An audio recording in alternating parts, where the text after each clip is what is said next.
Meet Dion Johnson Sr., whose passion is evident in every project he creates. Inspiration for the documentary,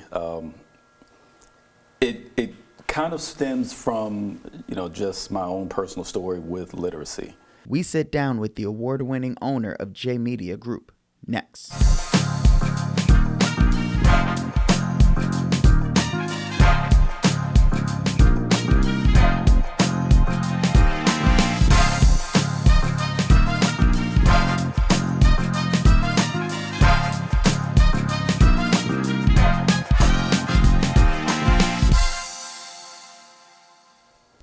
Welcome to Around Town with the Laurel Board of Trade. My name is Jason Plotkin, and I'm a director with the Laurel Board of Trade and your host.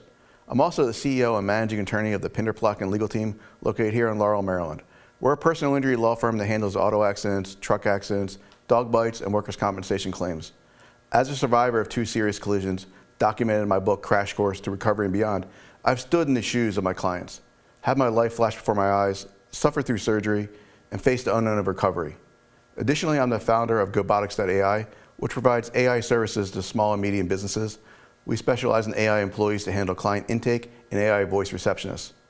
But wait, there's more. I'm also the co-founder of Trucis Tax Advisory, because tax planning shouldn't start in April.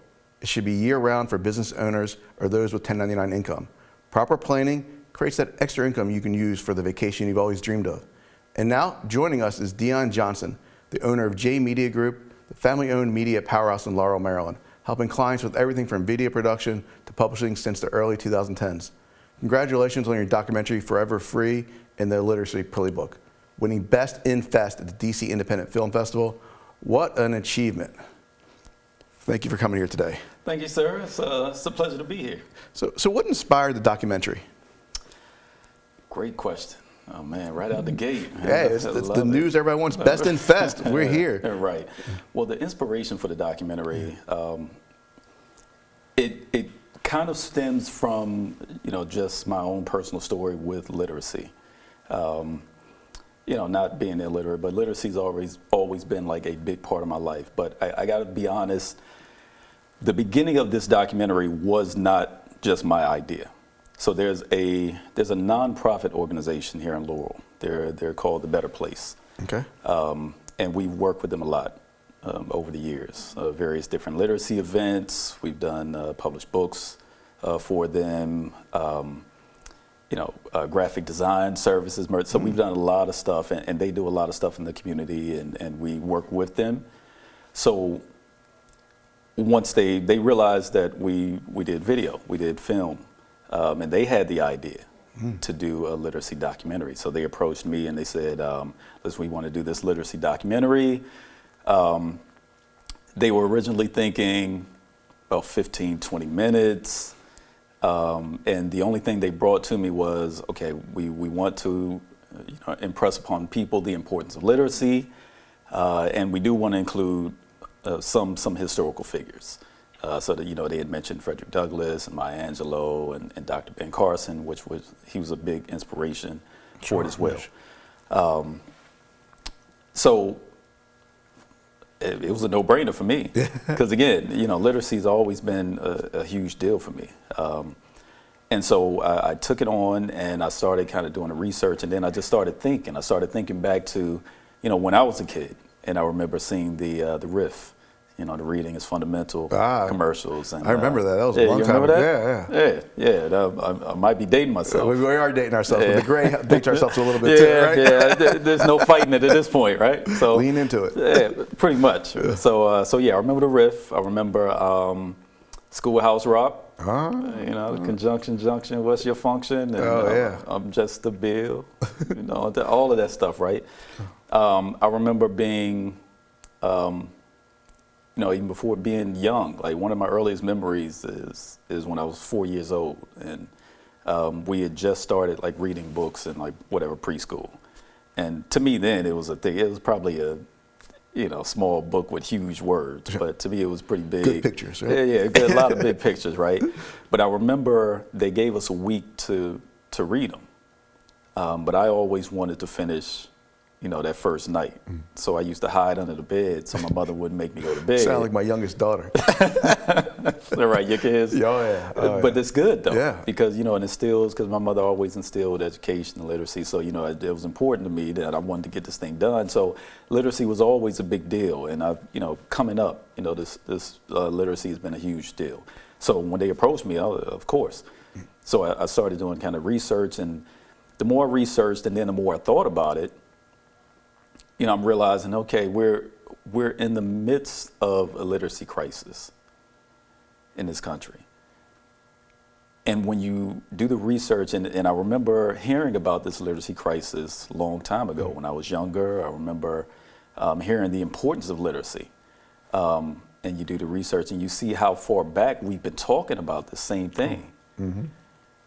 And so it kind of dawned on me to ask the question, why, for so many decades, if everyone agrees that literacy is such a big deal, every president, educate, everybody in the country agrees. You mean everybody in the country agrees with something? Exactly. Yeah, right. But that's the one thing that I could find that everybody in the country agrees on. Literacy is important. Sure. So why are we still talking about a literacy crisis all these decades later if everyone agrees? Because, we've seen if we decide to put our heads together on something, things move. Oh, yeah. So I went back to the executive producers because they had gotten a grant, basically, to produce this documentary. So they got a grant from PG County. And I told them, listen, if it's not going to cost any extra, I will put in whatever work needs to be put in here because I believe in this. But there's more here than 15 minutes. There's more here that needs to be explored. And if we're really going, we need to make something that's going to be impactful, right? We need to make something that is not just going to be put on the shelf, because you hear 10 times a day, literacy is important. Literacy, makes life. Checking that sound box, right? The sound bite, right? The sound bite, right? You hear it all the time, and it just drones on, and people ignore it because they always hear, and then they also think, well, I know my ABC, I know how to read. Like, what's the problem? So I said, if we're going to make something impactful, we need to approach this in a holistic way, a way that has never been done before, to kind of wake people up, let people understand what the true problem is. It's not just ABC, it's a lot of stuff. Yeah. And then what is behind this literacy crisis? Because I'm asserting in the film that there's a deliberate playbook that's kind of behind why this literacy crisis still exists. Well, that gets people interested. Got me interested. Okay. Where can we watch the documentary? Well, right now we're in the middle of the festival run. Okay. So we're kind of approaching this thing methodically. So right now, we're doing the festivals. Just trying to create some buzz, and it's definitely working. We're talking about it here. Yeah, we're talking about it here. I hear the bees buzzing in the background. Right.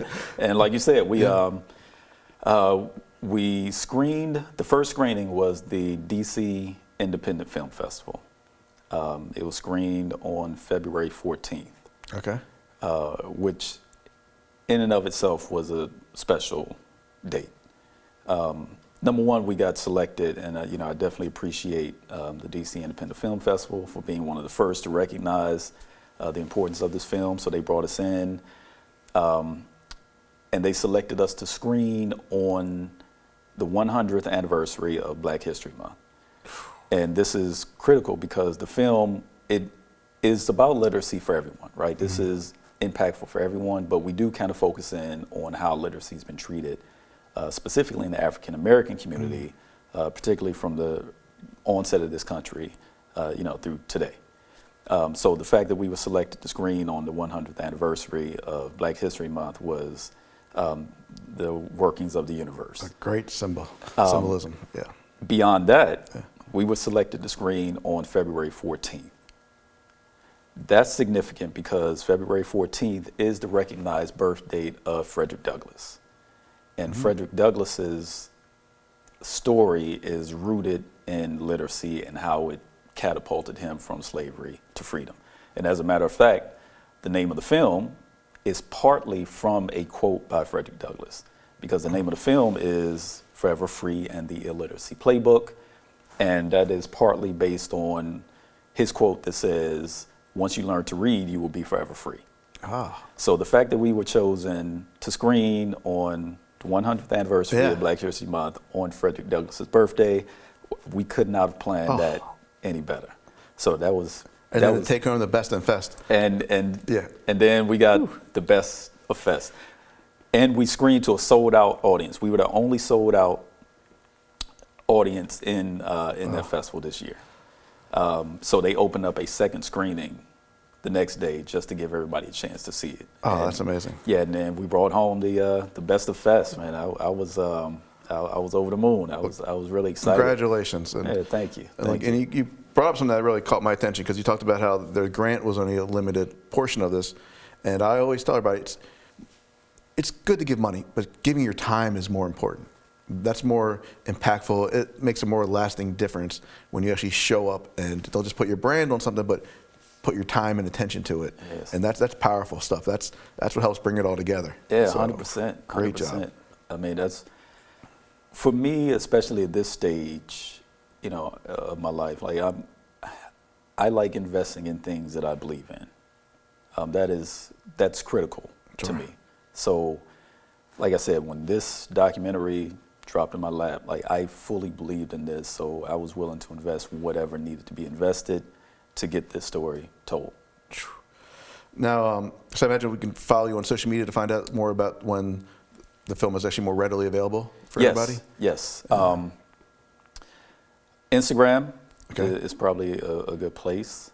So my Instagram is JayMedia, JayMedia_group. Again, that's JayMedia_group. That's the Instagram. So yeah, if you follow on Instagram, we have a Facebook as well, and then there's a film specific Instagram as well, which is called Illiteracy Playbook Film. So either one of those, and you can find out more about the film. Additionally, we are standing up a website by the time this airs. The film website will be ready, so that is illiteracyplaybookfilm.com. Okay, and we'll put all that in the comments below, so it makes it easier for everybody. Right, absolutely. Click a button. Yeah. But as I was stating, so initially we're doing the festival run, and then because we want to build a movement around this, like it's more than a film. Sure. And that's been borne out just by the responses that we've been getting from people. Like the people that have come out and to see the film, they're super energized after they've seen it. Yeah. And that's what we want. So after we do this festival run, because we do have a couple more that we've already been accepted to, and then we have a handful more that we're waiting to hear back from. But we've been accepted to Hager's Maryland International Film Festival.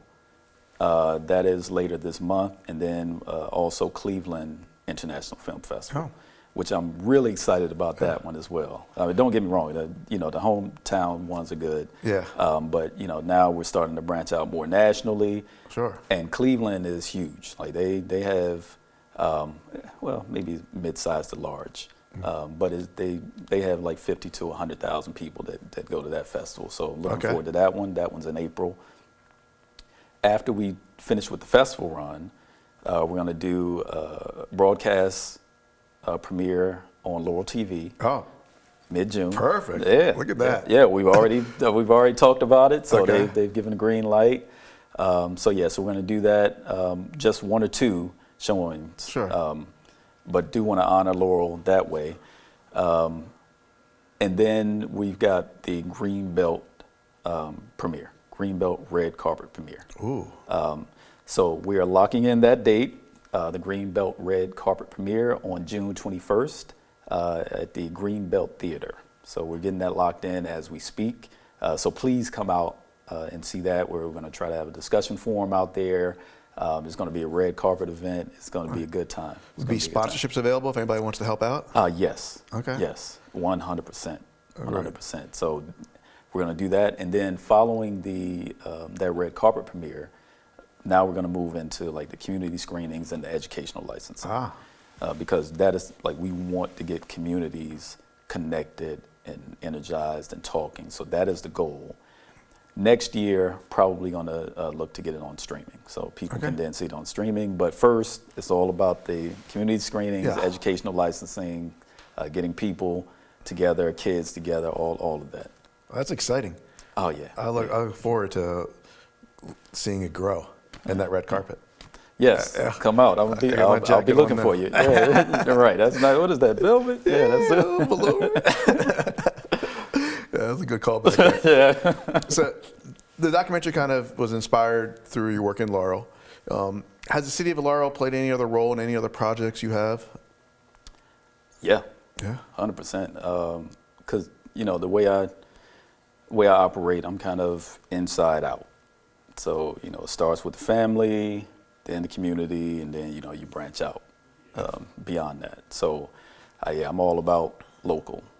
So I've done at some of the events that Laurel has had, I've done some photography, mostly volunteer, but I provided some of the photos that have been used in different capacities. Okay. I did here at Laurel TV, because my wife, a former councilwoman, she actually worked here at Laurel TV for a while.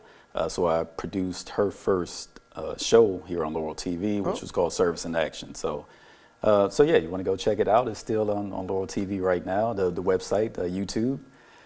So yeah, you can check that out. So it's Service in Action. So I wrote, directed, produced that, filmed it, edited it, did all of that for Laurel TV.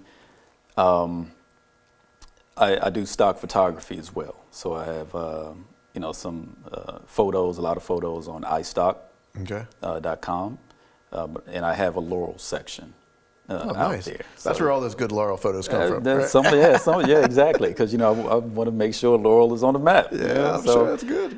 So I'll be trying to build that up. I've been kind of busy, so I haven't put any new ones out in the past few months. But there's some Laurel photos out there because I want to make sure that the work that I do represents the community that I come from.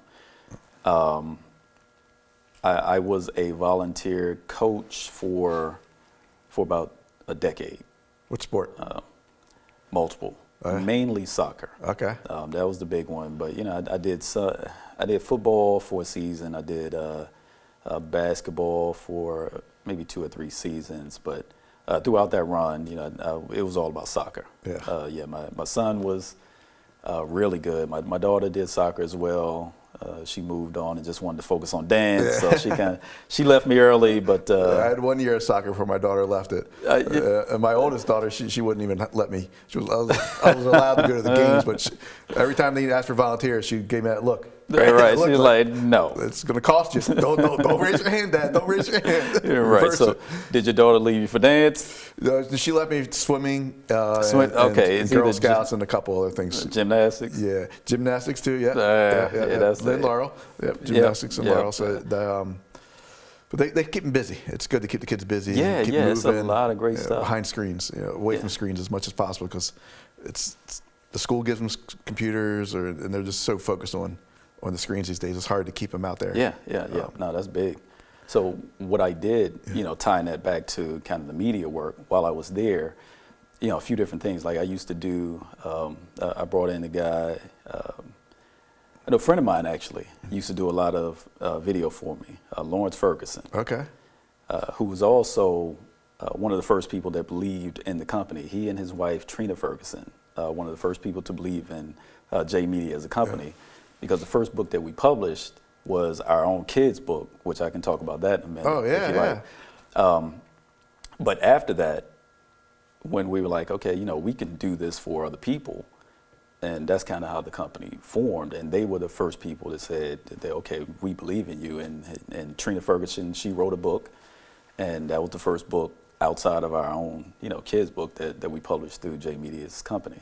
So he also brought his son, and I coached his son in soccer. So he brought his son out to the team, the GLUSC team here in Laurel, and he would do some video for me. And what I would do is I would take it back and I would edit up the videos and do highlight reels. Okay. And then I would, offer like the the best defensive and the best offensive player and give all the I would sit there and record the stats and do these video projects. A lot of time, yeah, but I believed in it. It's passion. I was passionate about the film. I was passionate about the kids. So yeah, you know, there's still a lot of kids out there. I see some young adults with deep voices now. Hey, Coach Johnson. And, you know, it feels pretty good. It feels pretty good. I'm sure. One other thing about that, like I used to do some personalized magazines too. So I would do like a magazine for the soccer kids. Okay. And each kid, you know, they would get like their own cover. Oh, that's pretty cool. On the magazine as well. So it helped to instill kind of the value of the sport and, you know, and what they can contribute to it. So, so yes, with that said, you know, a lot of projects that I do are kind of rooted in Laurel. Nice. And well, glad we could get you in front of the camera. Yeah, that was just talking about that. Yeah, it's you know, it's a weird feeling. I'm sure. It's a weird feeling. To lose the control a little bit. Yeah, right. You know, you're behind the camera, you can kind of tell people what to do and make sure. And now I'm in front of it trying to make sure I don't hit the microphone. You know, it's not so easy. I have more respect for the people that are in front of the camera now, so I go easy on them. I'll be waiting for your grade on me as a host when we're done here, right? And you give me a little checklist, right? Things to improve upon. That's great. So what other services does J Media Group offer? Another great question. Pretty much all things media. Yeah? Yeah, we're a multidisciplinary company that focuses on book publishing, focuses on film, photography, graphic design, web development, merchandising, you name it, we do it. A lot of companies, and we really focus on small companies, medium-sized companies, individuals. I mean, we can do large companies as well, but we really focus on bringing like enterprise quality media to these different companies.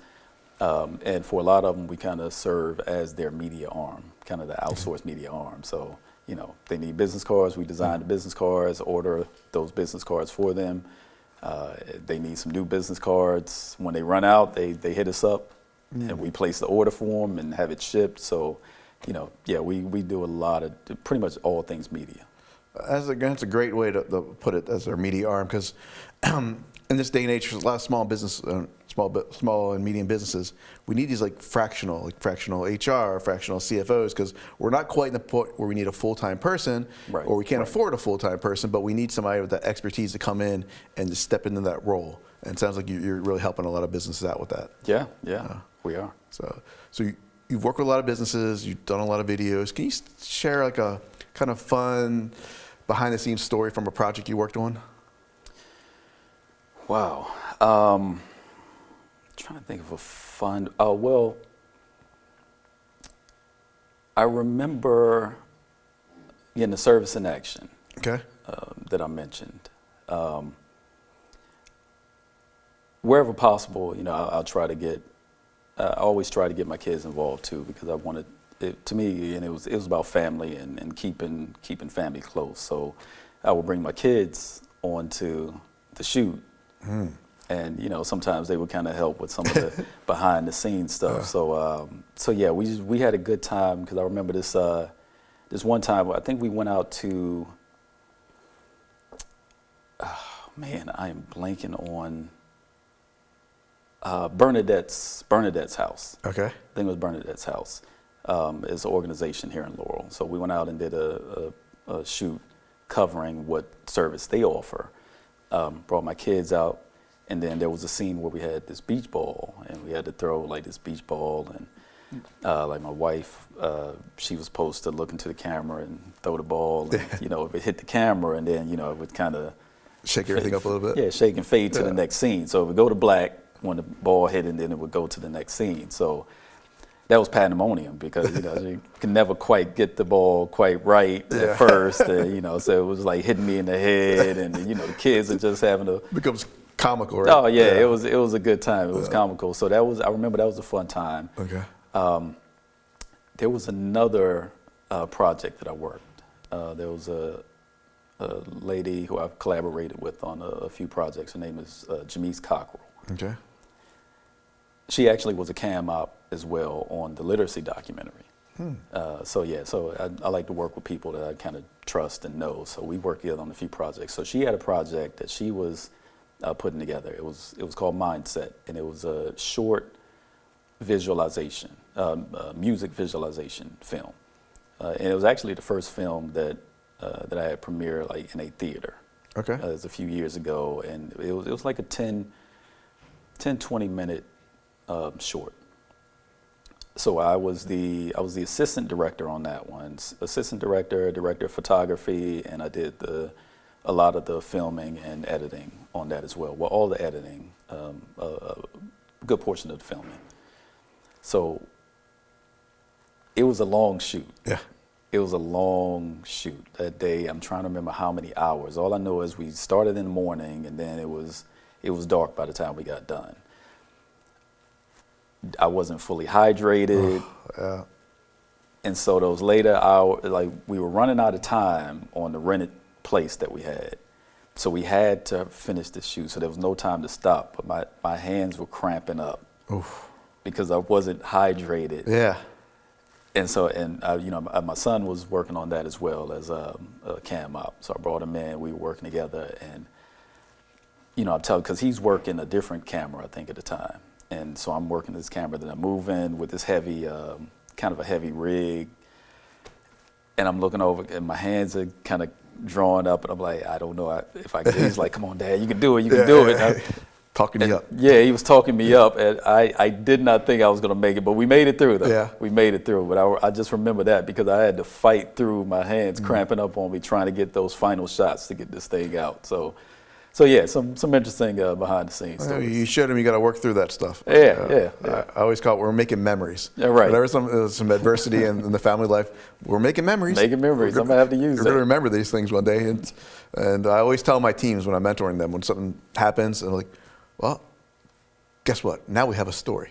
Yeah. I like that. Yeah, now we have a story to tell. Yeah, you got a story to tell. And that's worth more than whatever we went through. So you can learn from it, and we can convey it to others. I'm going to steal that. Yeah, go for it. Yeah. Thank you. Definitely. So speaking of ideas, what kind of trends are you noticing across multimedia? Things like social media, AI, how are they shaping the services you're providing your clients? Well, AI obviously is becoming a big thing. Obviously, I mean, I think everybody knows that at this point. So that is really kind of at the forefront of everything that's happening. So one of the things that I'm finding is tools are rushing now to get AI incorporated into their features. Mm-hmm. And as filmmakers, you have to not fight it. You have to figure out how to use it. So I think that's one of the biggest things. So, okay. If you're dealing with, something like After Effects, or, I don't want to promote specific tools. We're not getting sponsorships here. Yeah, not yet. Right, not yet, but maybe. Link below in the comments if you would like to sponsor the next episode of Around Town. There you go. Hey, listen, we might have just started something new here. Let's go for it. But yeah, if you're dealing with those types of tools, they're integrating a lot of AI into those tools. So figuring out how to streamline your workflow using these new AI abilities, like AI tools that can get rid of, maybe there's a shadow or something that shouldn't be there. They have AI tools that can help to, get rid of that and get you a better shot now. Sure. So I think, to me, that's kind of the big thing, just figuring out how to integrate AI into your workflow to produce a better product. I think that's the right way to look at it, is integrating in, because it's really just enhancing and helping finish certain things that you'd spend hours doing a little quicker, so you can spend more time with the family and more passion towards the projects and stuff like that. Right. And if you use it right, like AI is not smart enough to really take certain creative jobs. Sure. I mean, it's getting visually better, and maybe at some point, you have to worry about certain things. Yeah. But right now, I mean, you still you need the creative minds, you need the human minds behind it to use the AI as a tool. Oh, yeah, exactly. It's a tool. Yeah. Right. It doesn't replace. It's a tool to enhance what you're doing, and that's what tell all my team, is to learn how to use it so we can adapt to it and be used to it, because it's not going to replace you, but it's going to enhance you. It's going to allow you to do your job more efficiently, have more time, and free time. And so we're in a crazy but exciting time right now. I mean, that's a good you're either a full-on Terminator, or there's different spectrums of everything, but it's somewhere you got to be somewhere in the middle and adapt. We're in an adaptation of everything. And it's and I'll be curious to see what ways it can be used to help with the literacy and things along those lines. Because sometimes, like Excel made me bad at math, right? Because you got so easy with the tool that I forgot everything I learned through college, through grade school. But there's lots of ways to help people, because everybody learns differently. And that's why I think how we have a lot of setbacks, because things aren't taught to the level or the method that someone can learn. Now you'll be able to customize that better. So I think it's be exciting to see where that goes and how it goes. Yeah, no, that's an excellent point, because as a tool, I think it can be very useful, but we have to be very careful. Because one thing that I've seen happen is, especially on the job, sometimes you'll have, I don't want to give the young people too hard of a time, but you'll have a young person that will just punch in a prompt into AI and like deliver something.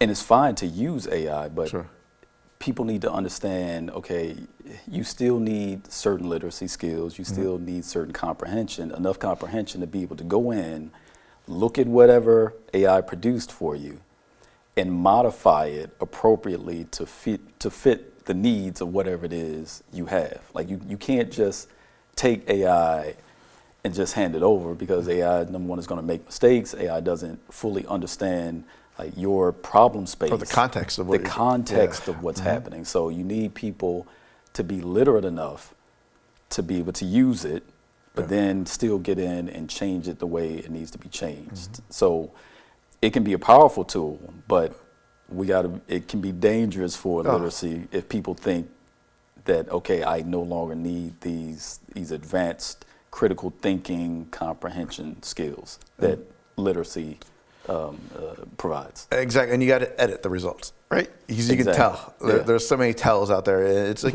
at least you don't even talk like this. Like, I know you didn't write this. Or you're using the same things. It was, but it is a great tool to help expedite the creativity process and help flush out a couple things, or to do some research on something. But then you take it and you have to enhance it, and you have to then mold it afterwards. It's very, very important. But that's something we have on the GoBotics.ai side. We actually usually have like a actual human that oversees the conversations, watches them, and just constantly going through, because it's AI. I tell people it's like a child, and when you incorporate it into your business systems and processes, you got to educate it and constantly be adding to it. And every week it's going to change, because that's just the way the world is right now. And then you got to edit your prompts and refresh it and get rid of the hallucinations. And I've cleared the cache more than I've ever done in my life now. It's like everybody's talking about it as a problem. Clear your cache. And it works. I never knew how important cache was. Now we need cache, but not like the computer cache. It's a crazy world. You got to clear that cache. It's so many problems, right? Exactly. Twinsies right there. So your documentary is produced. Now you're in the promotion stage. Any new projects on the horizon you want to talk about?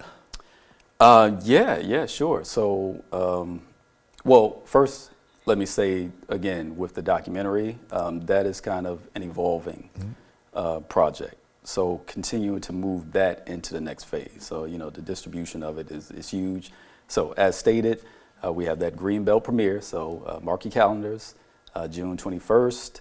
We're planning that now. It's going to be at the Greenbelt Theater. So please plan on coming out to support that. I mean, it's going to be great for the community. But aside from that, there are some other documentaries that I am currently in pre-production on.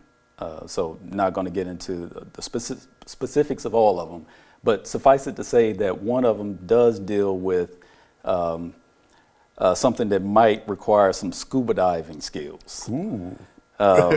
So we're working out the kinks on that. Okay. My son, he actually already has a scuba diving cert. Okay. his scuba diving certification, but we need another. So he's talking to me. So at this stage, I'm like, I don't know. So if I got the stamina to do scuba diving, but he's trying to convince me. So I may actually try to get a scuba diving cert so that I can, do some of the film work that would be required on this project. But yeah, be on the lookout for this film that may require some scuba diving activities that might be coming. And I think aside from that, just continuing to work various different photography projects. A lot of the, well, let me not say a lot, but a couple of your council people, like I did some of their headshots. Okay. iStock, Getty Images, photos. I'm constantly trying to add new photos out there. So go out. If you find a photo you like, go ahead and purchase that and add it to your repertoire. And just graphic design, logo work. So continue to stay busy. Great. So why don't you remind everybody how they can get in contact with you? Yes, absolutely. So, you can email me directly. My name is Dion Johnson, D-I-O-N. So my email address is dionjohnson@jmediagroup.net. That's dionjohnson@jmediagroup.net. Additionally, IG is probably the most frequented social media platform that I use. So you could contact me through the jmedia_group IG handle. And I'm on LinkedIn as well. So if you want to reach out to me on LinkedIn, you can find me out there. Just search my name, D-I-O-N, Dion Johnson on LinkedIn. Now you notice by trade, I do data engineering and cloud development. So, don't be surprised when you see my LinkedIn profile. It's not a lot of the film stuff. It will be a lot of the technical stuff, but you can reach out to me. I'm trying to work on getting more of a hybrid. Okay. I've spent a lot of years kind of keeping it somewhat separated, at least with my regular 9 to 5. Now my businesses has always been integrated. Gotcha. Because that's how I grew my businesses, through the media aspect of it. People always thought my businesses were larger than they were because of the media expertise. Sure. And that's really where the media grew out of that, the media company. We decided, hey, let's just take these media skills, fold it into its own company, and provide this to other people. That makes sense. My LinkedIn's a little bit of a mess too, all my different ventures. So we had my team had me do jasonplotkin.com to help let everybody know how they all go together. Right, a little roadmap of all these things. Because LinkedIn can get a little confusing with all the different things you have to do when you're involved in so much stuff like we are. Right, exactly. So that's all for today's episode of Around Town. If you have a local business, make sure you join the Laurel Board of Trade. Who knows, one day you may be joining me on set. And if you enjoyed learning about these businesses, be sure to like and follow the Laurel Board of Trade social media to stay informed about upcoming events. The links will be in the comments below. So thanks for watching. My name is Jason Plotkin, and I'll see you next time.